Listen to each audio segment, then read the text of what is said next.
look at the nine EIA trends for 2025 and what is it that drives these trends. This is important, right? Just giving you the trends is not enough. We should let you know, or we should give you a brief on what is driving those trends. So we will see in 2025 that already the cloud adoption is growing.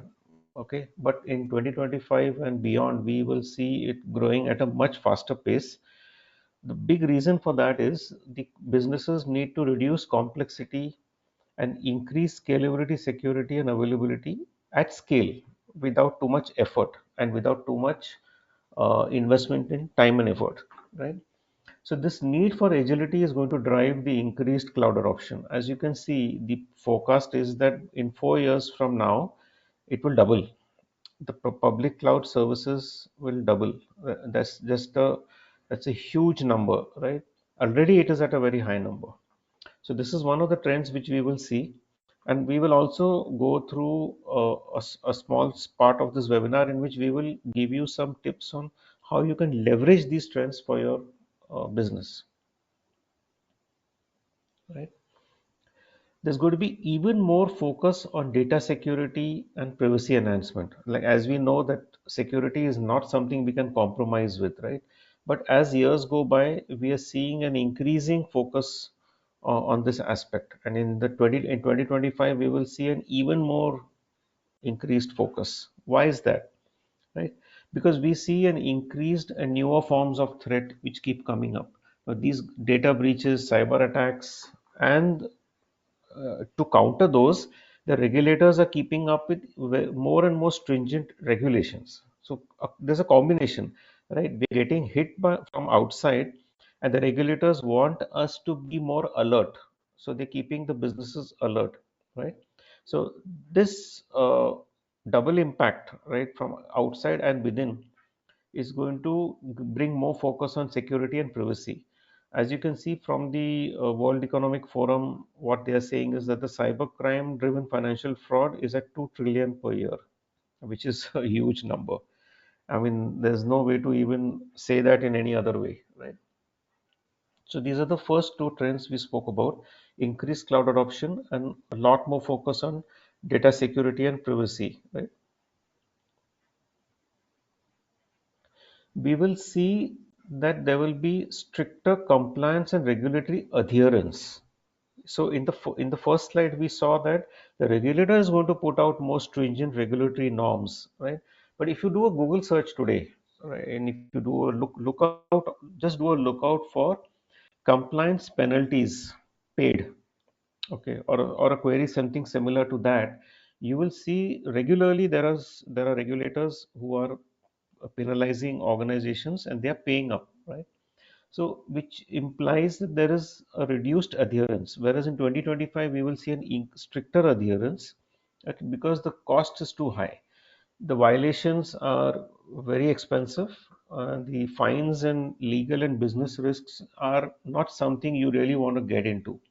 So if you look at this example, GDPR violations can result in fines up to 4% of global annual turnover. I mean, that's a huge number. Let's say for $100 million company, 4% is $4 million, right? So if you are not complying with GDPR and you violate some of the regulations there, right, you can pay up to $4 million of your $100 million revenue. So this is 4%. This is huge. So this high cost is something which companies want to avoid, and this is happening globally. It's not just GDPR. There will be more requirement or more a closer need, or more what you might say, uh, a deeper need for efficient e-discovery and legal holds, right? Which means that customers would want to be able to search across information of their users, employees, right, in a more efficient way and deploy the legal controls. Why is that? Because the legal readiness needs are growing. If you see the statistics, the Nifty 500 companies, okay, the companies in the Nifty 500, they spent $6.26 billion in legal expenses, which is 17% higher than the previous year. This is a stat by Economic Times. So as years go by, the spend on legal and litigations are increasing from the business end, right? Now, to keep that, to be able to respond to those litigation queries, you need efficient e-discovery capabilities. Let me give an example here. We have a customer who's a health insurance company, right? They use our product to archive information. They have been using it for many years now. And being an insurance company, they are subject to litigation on an ongoing basis. So there is one team whose job is to support the legal department, right, with older communication or documents from historical times, depending on what era the case was filed for. Right? It could even be a 10-year-old case, but you need to pull out those communication and use them to effectively win your case. So this readiness to be legal readiness needs are just growing year on year, and in 2025 we don't see it reducing but growing more, right? So there's going to be increased frequency and for regulatory investigations, which we have to be ready for. There will be more requirements of more effective data governance and retention policy. It means you'll need more focus on these policies, right? Governance and retention policies. Now, why is this the case? Right? There's more need for control. What we are seeing is the complexity in a business is growing. Let's look at the statistic here. Young companies, right? They start out with using approximately 29 SaaS tools. By the time they're just 3 to 6 years old, they're using 103 tools. This is the statistics by Better Cloud. What it means is your data is getting fragmented across platforms. Imagine your data spread across 103 platforms. How will it give you visibility, availability, and control? Right? So there is a need for control, and this links back to the earlier trends which we saw about the compliance, about being legal ready. So to do all that, you need more control on your data. So data governance and retention is going to become critical in 2025 and beyond, just to keep up with the needs of the external environment and the regulatory bodies, right?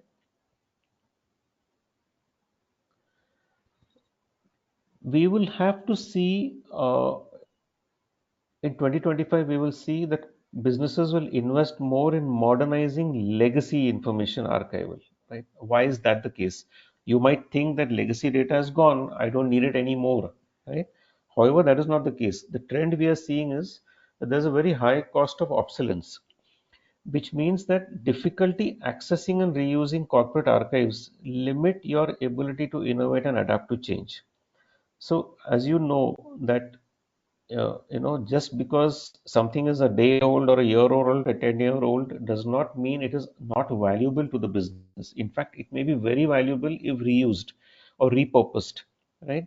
So, and today businesses are relying on manual processes, even though automation exists. Now, this is has to change, and this is what we see in 2025. It will be changing. Older data will want to be kept search ready, will want to be cataloged, will want to be managed using better systems so that you can get more visibility into that information, so that you can reuse that corporate brain. See, all information, all communication, all documents created is a corporate brain, right? Of course, it was created by the humans who work there. But that digital knowledge, if it can be mined in an effective way, then you're not going to pay this high cost for obsolescence. Right? So this is an important point. We are seeing this happen, and many of these trends we have been observing in our own conversations with customers.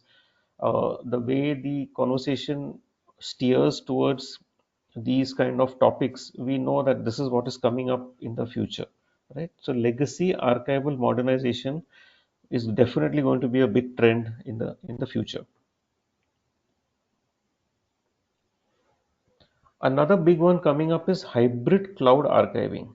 So we've seen cloud adoption growing as a first trend which we saw for 2025. But along with that, we're going to see a lot of hybrid cloud archiving. Now, why is this? What is a hybrid, right? A hybrid is a combination. It's a combination of a public cloud with another public cloud or an on-prem.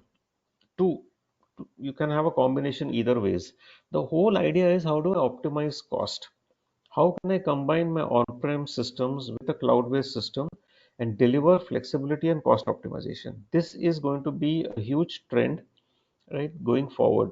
Let me give you another example here. We have a manufacturing company as our customer, and they are using our tool for archiving information for several years. But they came to a realization that information which they are archiving is extremely valuable for the first 5 years when their contracts are valid. The contract validity is there, the customer is there, the projects are still being delivered, right? They are under warranty. So the 5 years is a critical period to keep the information from the time it is generated. However, what they told us is, after 5 years I don't need this information. However, I can't delete it. So can I keep it somewhere where it will be cheaper for me to keep, and at the same time I'm not deleting it? So we came up with this solution where anything older than 5 years we push into their on-prem environment, into their on-prem storage, right? It is definitely, it is kept in a dehydrated state, which means it is not search ready. However, that customer has been given tools to rehydrate that on demand. So let's say some query comes up, they don't expect it, but it can. So nothing stops somebody from filing a case against you 20 years later also. To be honest, nothing does. Then it is, the onus is on you to defend it, right? This is how the legal system works. So if some litigation happens beyond the 5 year period, the customer wanted to be ready, but keep the readiness without the heavy cost. So this is a great method. We keep their data on their on-prem storage, and they can selectively rehydrate that into a Vaultastic, into our platform for search. Okay, this is a solution we have given. Now, we've done this for a few customers, but we are seeing conversations steer towards more and more of this hybrid cloud archiving. Many customers are asking us that, can I finally keep the data with me after I've finished processing it and I don't need it anymore actively? Can I keep it in my environment? And we are very happy to support that. So we are seeing that this is a growing trend of using hybrids. And even Gartner has suggested, if you see the Gartner statistics, is saying that unused cloud resources and applications can account for anywhere between 30 to 50%, which means if you're keeping an archive which you're not using at all, right, that could grow to 30 to 50% of your total spend. Why not reduce that by using a hybrid? Okay, this is another thing which people are more and more steering towards, is, now that they have this archive for several years, the data is kept, information is kept, how can we make more sense of it? How can we do better search and analytics with it, right? So why is this trend happening? Why do we see this trend happening? Is for visibility. People want to be able to analyze their data for trends, patterns, and for ensuring compliance. Let me give you an example again here. One of our US based customers, right, uses our e-discovery tool extremely proactively, right? Whereas in other parts of the world, we see our e-discovery tool being used only for on demand. In case there is an investigation, in case there is a problem, in case there is a reported incident, then I can use e-discovery to figure things out, right? However, in this case, this particular customer is using our e-discovery tool for increased visibility proactively. So they run these queries which are formed and kept, and these are very intense queries with like up to 1,000 words also with them in Boolean combination, right? And they run these on the weekly data. So on a Friday, they might run it for the last week's email data, for example. And if they find any search results, which could be three, four, five data pieces, then they know that these are potential violations or potential breaches. They quickly act on it. They may confer with a legal expert or a compliance team, and they try to close that. Now, this particular way of working, we've seen this customer and a few more in the US do this. Our customers do this on a proactive basis, but we are seeing such requests also coming in from within the country. If you do a little bit of a search also, you will find this is becoming a hot area of discussion, that how do I make sense of my data? how do I analyze what is happening within the business, right?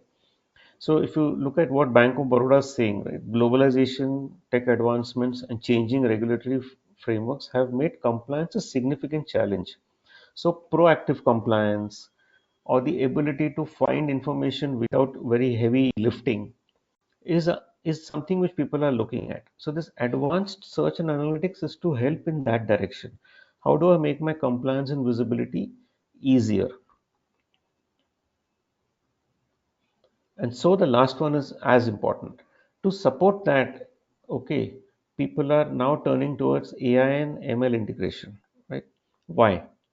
Because you're driving risk mitigation and innovation both. So you can look at AI to analyze data which is in an organization for frauds, for risk, as well as for innovation. We spoke about how customers want to reuse their older data, which means the modernization of legacy information. But now imagine that I have more than 5 million emails and maybe 1,000 documents or 2,000 documents which are legacy. Is it possible for me to make use of them with simple tools? No. So the trend is that how that AI and machine learning can help them make more sense of the archived information which they have accumulated over time, right? And that will support that legacy data modernization initiative, and it will help both in covering the downside, which is a risk, as well as in giving them an upside, which is an innovation. And as you can see, what IDC is saying is 90% of the data in an organization is unstructured, and less than half of that is analyzed to extract value. So that's quite a waste if you really look at it. So we see a trend towards more dependence and more requirements to integrate AI to analyze the information which is already present in an organization.